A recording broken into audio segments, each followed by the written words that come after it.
ご視聴ありがとうございます。今回は3月19日に迫る大工事のご紹介です。取り残されていた 1.7 キロに隠された事情と先日公表された当日の異例の措置に注目です。今私が乗っているのは東武スカイツリーラインの下り区間急行です。この路線は東京メトロ銀座線や都営浅草線と接続する浅草駅を起点とし、東武伊勢崎線の一部区間に愛称がついたものです。下り列車は次の北千住で東京メトロ日比谷線と合流します。北千住駅は3層にわたる巨大駅で、3階が日比谷線系統、1階が本線と半蔵門線系統となっています。この駅を出ると、日比谷線系統が内側2線に降りてきて、関東私鉄最長となる 18.9 キロの複々線になります。両者は系統が分離され、一部の列車を除き、内側と外側を行き来することはありません。ちなみに、内側と外側を行き来する数少ない列車が、日比谷線とスカイツリーラインとを直通する有料列車、TH ライナーで、途中の梅島駅と西新井駅の間のポイントで線路を移ります。この区間を含め、浅草から南栗橋まで、癖のある運用が見られる区間急行の動画も、概要欄からぜひ見てくださいね。そして今回ご紹介する区間が、西新井駅を発車した後、竹ノ塚駅の前後にあります。竹ノ塚駅の手前には、線路の左側に、東京メトロの千住検車区竹ノ塚分室があります。これは、日比谷線の開業後、当時の営団が東部から土地を購入して設けた施設です。そしてこの先で、高架化に向けた工事が続いています。一見すると下り急行線のみが高架化されており、その隣にある下り観光線のみが追加で高架化されるように見えます。ただしこれには、先ほどご紹介した検車区が関係しています。下り線が一旦持ち上げられた後、入出庫線が下り線の高架線をくぐって右側に抜けています。観光線のみが右側に移って高さを下げる間に、上り線が高架に切り替わり、上下の観光線の間から入出庫線が合流、そして新たに高架化される竹ノ塚駅の島式ホームに入ります。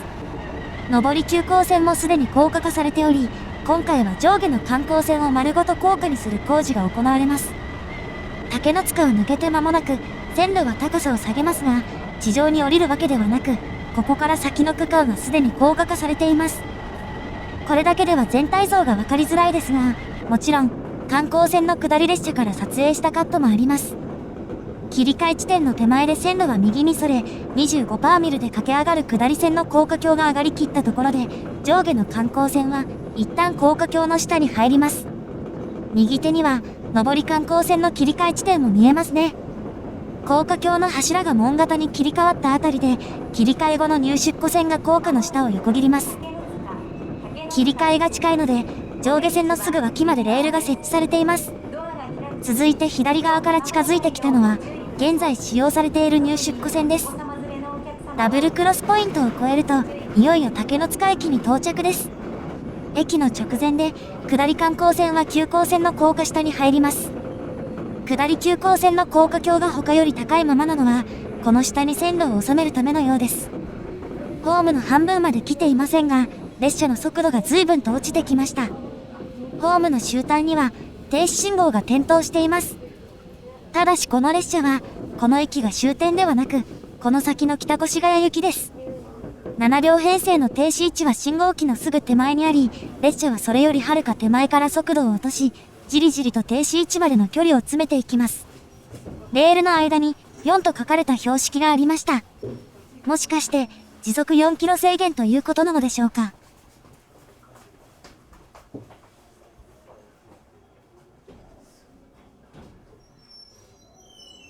人が歩くよりも遅い速度でじりじりと走りながら、ようやく停止位置に合わせて止まります。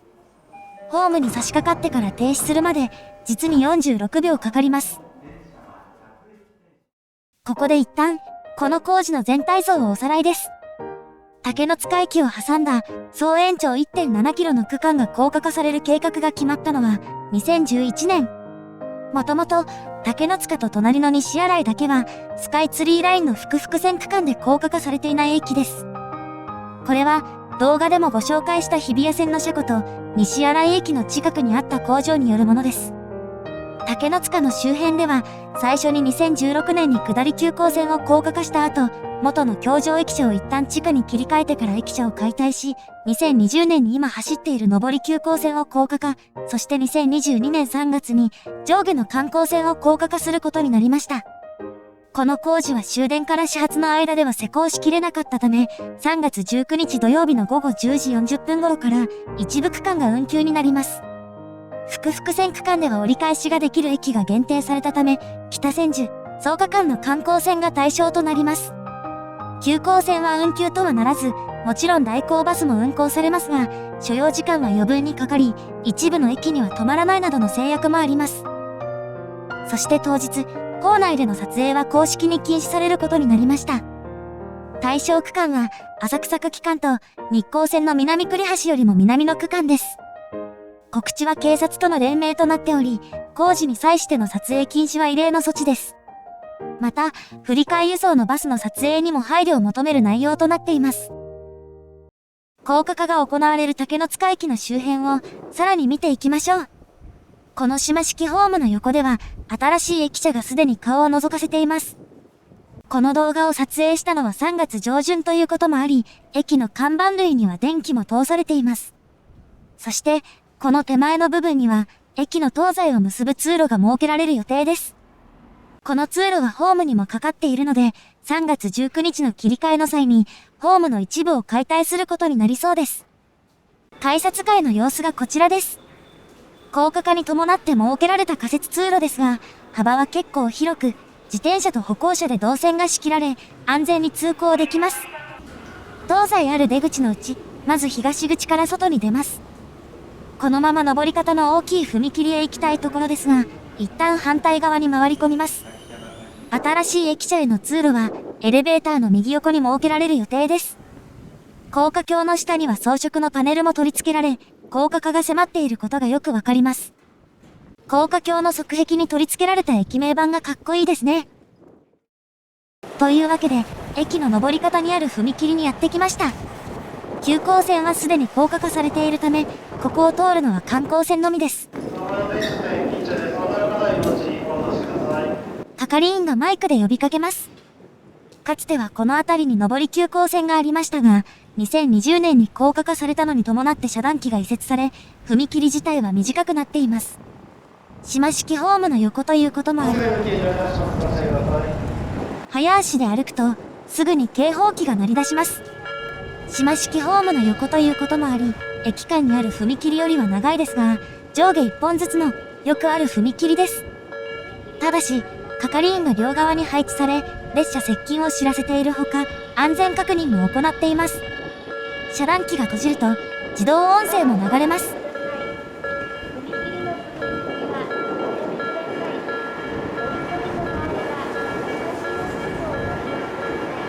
竹の塚駅に停車する列車は速度をかなり落としているため、遮断時間は余計に長くなりがちです。検車区に入庫する回送列車が絡む場合はなおさらで、この動画では風の音が入りすぎたのでカットしましたが、回送列車の場合は遮断時間が長めになることが、係員によってアナウンスされるほどでした。下り列車が通過しても、入出庫線は下り線をまたいでいるため、上り線が開通するまでには時間がかかります。その間にも、車や歩行者が続々と集まります。カットした時間はおよそ30秒。ようやく、上り回送列車が発車です。この先にポイントもありますから、フル加速はせずに途中で加速をやめ、ゆっくりとしたスピードで走り去っていきます。この踏切を通る列車は基本的に7両ですが、それでも場合によっては長い時間がかかります。歩行者は迂回することもできますが、車はそうもいきません。列車が通る間も、警報器は鳴り続けます。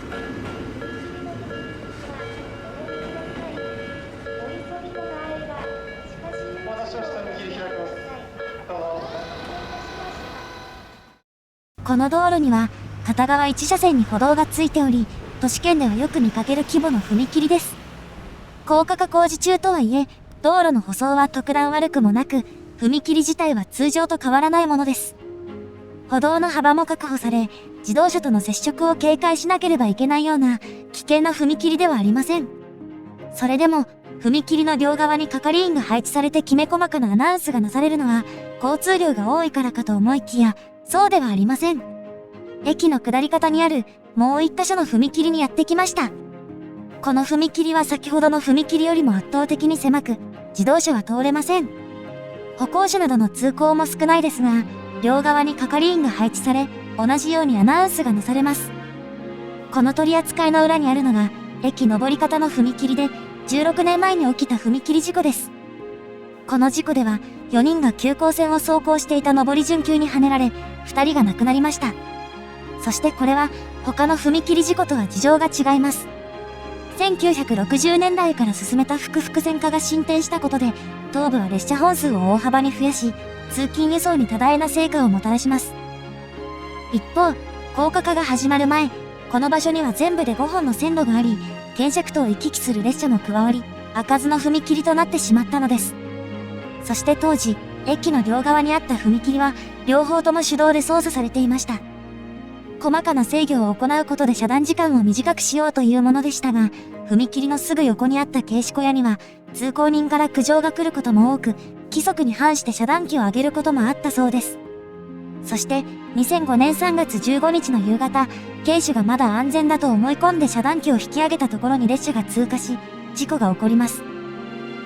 この事故を受け、2カ所の踏切は半年後に自動化され、手動踏切は東部から姿を消しました。踏切の係員は、この事故の後から配置されたものです。それと同時に、高架化に向けた動きが加速します。通常、東京都内における鉄道の立体化は東京都が主体で行われますが、それでは時間がかかりすぎるため、足立区が主体となって行われることになりました。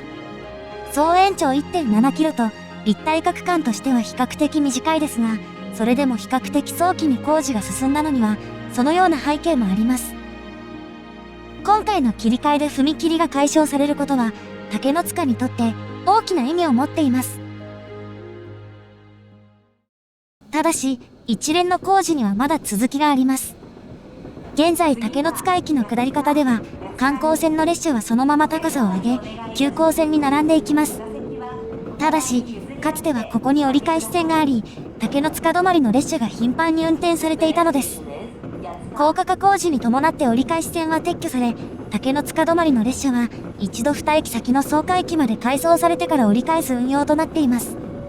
草加駅には以前も引き上げ線がありましたが、一度閉鎖され、今回の工事に合わせて新設されています。観光線が高架化された後、駅の下り方にある取り付け部分に折り返し線が整備される予定で、高架橋はその手前まで出来上がっています。折り返し線に向けて高さを上げていく様子や、分岐部分がわかりますね。そして新たに供用されるホームは、片方にのみホームドアが設置された状態となります。もう片方のホームドアは、部品不足などの影響で設置が遅れるそうです。工事はこれだけではありません。